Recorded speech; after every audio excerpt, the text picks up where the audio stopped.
Welcome back. I'm an indie game dev. Here's what I think of some games from Steam's Next Fest. Astral Party is like Mario Party, but you have cards that can activate abilities. I think this is really cool, and a game that I've been thinking about making is a game that's kind of like Mario Party, but it's an RPG where you go around the world and maybe you do have cards and abilities that you activate and have combat. I think something like that could be pretty cool. However, I don't quite think Astral Party did it for me. I don't really like the world. It looks like a board game. I mean, the art style's cute and all, but it's not what I would want to make. Pepper Grinder is one of the best games I played from Steam's Next Fest. It's published by Devolver Digital, and they're like one of the best indie game publishers because they're pretty picky with who they publish. It'd be pretty dope for me to get published by Devolver Digital. You know, that'd be an accomplishment.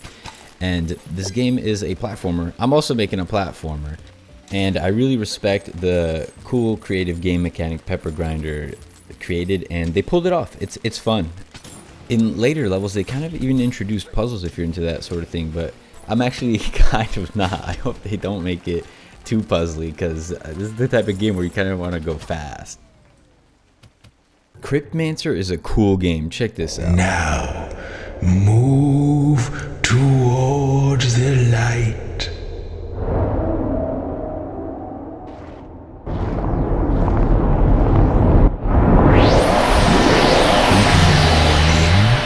Welcome to my crypt, or should I say, your crypt.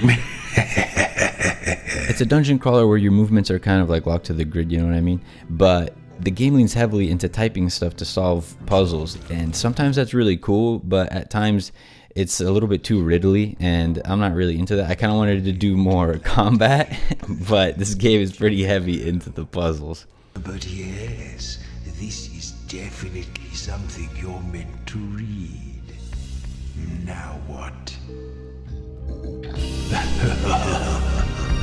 The book. Yes, that's exactly what it is. I was most anticipating to play Rottwood. Rottwood was created by the developer behind Don't Starve, I think, and it kind of feels like it's inspired by the combat of Cult of the Lamb, and that sounds pretty fun. That sounds pretty cool. I really like that it also has multiplayer. There's going to be a town where you can manage stuff, and I think this one could be a great game. Yrene is a card game that has a world you can move around, and I think that's a pretty cool way to do a card game. It inspires me. I love this concept of moving around a game world tile by tile and it being a card game.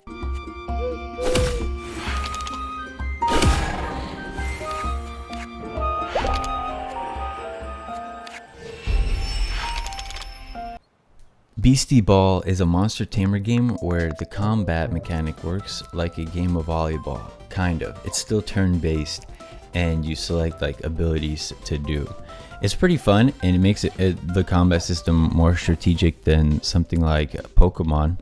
The art style is really cool. I like the 2D sprites in the 3D world, and then it has that Animal Crossing sort of bend into the distance. It looks good.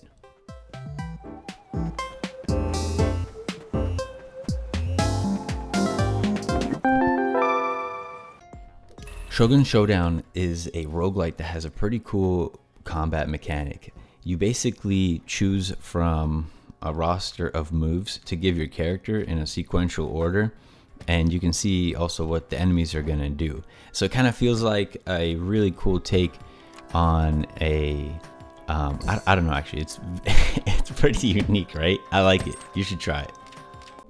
I played some other pretty cool games. If you'd like to know what I think about those, let me know in the comment section below, and I'll see you guys next week. A Dev Live.